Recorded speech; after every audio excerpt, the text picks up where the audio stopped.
azken uharra esan behar dizuet. Laplazeren erregla erabiltzen da kasuak dutenean probabilitate berdina gertatzeko. Adibidez, ni bale badut dado hau, 6 ateatzeko edo bat ateatzeko edo 5 ateatzeko dute probabilitate berdina. Zergatik? Azalera berdina dutelako eta tamaina berdina alde guztiek.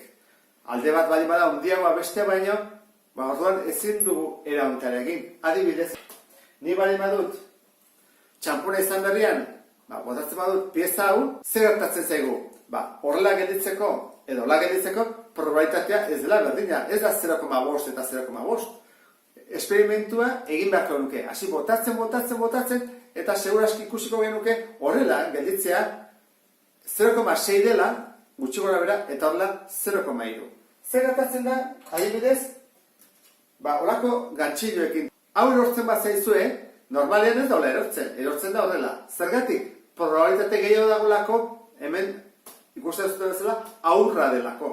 Aurra denez, probabilitate gehiago dago horrela erortzeko. Pintzak ze gertatzen da antzekoa, horrela erortzea edo horrela erortzea ez da probabilitate berdina. Ez da 150 eta 150.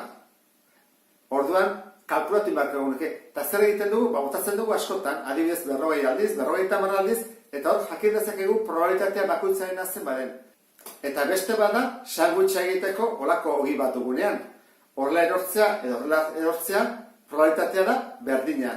Baina zer gertatzen da ematen diogunean adibidez hemen nozilla pixka bat edo txokolate pixka bat edo mermelada edo mantekila pixka jartzen diogunean probabilitate berdina da horrela erortzea edo horrela erortzea? Desgraziz niri ez zaitu gertatzen. Normaleanik honi jartzen baino zera goxoa erortzen zait ez horrela, baizik bera begira.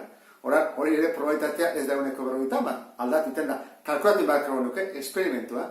Nik ez dut inoiz egin, behar bat zukin dezakezu, hartu plater bat, eta fan bota, eta ber zenbat aldiz gelditzenen gora begira, eta bera begira. Nik uste dut probabilitatea ez dela oso berdina. Ez dakit zergatik, bera begira gelditzen zaitelako gauza goxoa dagoena.